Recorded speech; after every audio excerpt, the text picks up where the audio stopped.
Okay, so here we are watching Liz, a swimmer from our Wednesday morning session. And Liz is very hand-centric. She believes in getting her hand forward instead of getting her arm forward. And this leads to one or two problems. Let's just have a look. You see how the speed with which she's putting that hand forward. We're going to go to 25% of speed and watch that again. Hang on a second. We'll go to 26. We'll just go back to the start. Now watch.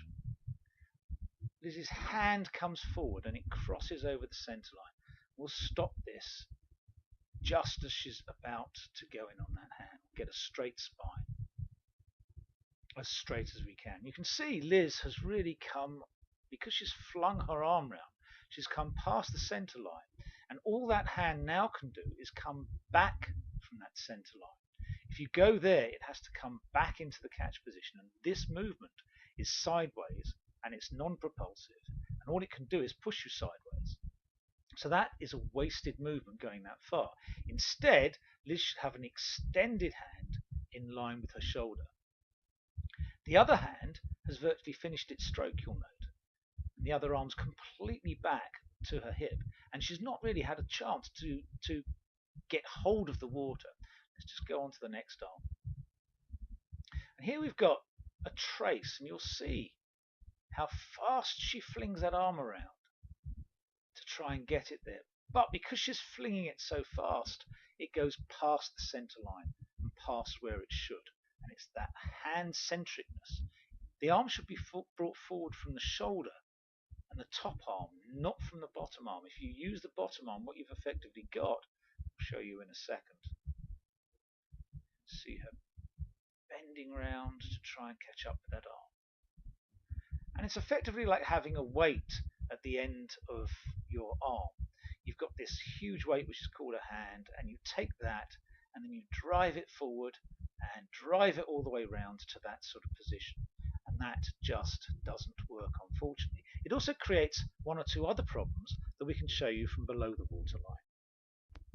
Because Liz is hand-centric and flings her arm round, it causes one large problem. That is that her elbow tends to enter the water first. As you can see there, the elbow's entered the water and the hand is above it.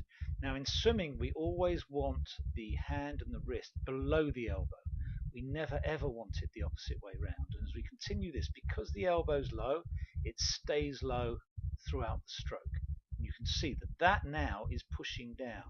Effectively, the arm in this position, when this is on her side breathing, should be out front, waiting to go to the catch, which actually is called with the whole of the forearm and hand.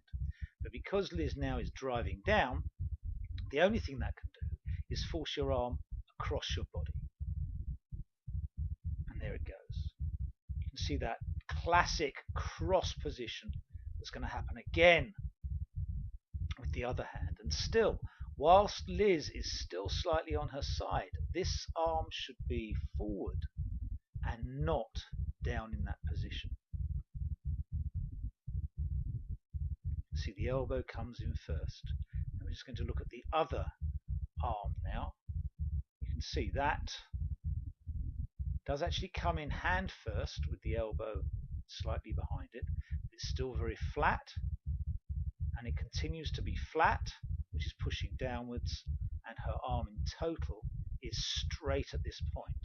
Now, Liz is still on her side, she's breathing, so this arm should be out front doing nothing. It should be trying nothing propulsive at all. It should be very patient and be waiting until she starts to rotate back to the flat position, because that's the position she gets in, which is a very weak position for someone on this side.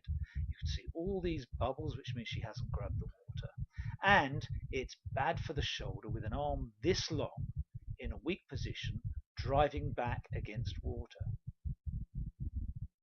Here you go, the elbow comes in and it goes down. She's trying to catch to a large extent. If I stop it here and just come forward, you'll see she tries to catch with her hand, not with the forearm and hand. The forearm and hand should be one piece and should be a paddle. The elbow should rotate up and it's rotating down. If the elbow rotates down, you cannot get a good catch on the water. There we go. She's still pushing down, trying to grab the water with her hand, but not with her forearm. And that's where she actually gets some kind of purchase on the water. But this arm's not even in the water yet. In fact, it's not going to come into the water until, bang, she's virtually finished her stroke. And that's wasted 3/4 or 2/3 perhaps of this arm's stroke before this comes in. She's not particularly balanced, and she's already starting to turn to breathe. So hand-centric swimming leads to a number of problems. Throwing your hand forward tends to cause you to over-rotate the hand past the center line of your stroke when you really want it to come in level with your shoulder. It also tends to make you enter elbow first, certainly on one side, if not on both. Now, I don't mind necessarily a straight arm recovery, but that recovery has to be led from the shoulder and not from the hand. So from here, if Liz invoked the muscles around her shoulders and threw her arm forward that way, the hand would stay behind her wrist, which would stay behind her elbow at this point. In fact, she would virtually have a straight arm out to the side or above her at this point. The hand should never overtake the elbow before the elbow is level with the shoulder. So at this point, you should actually have everything virtually in line. Okay, hopefully you've learned something from that. Take it into your swimming. We'll be back with some more tips very shortly.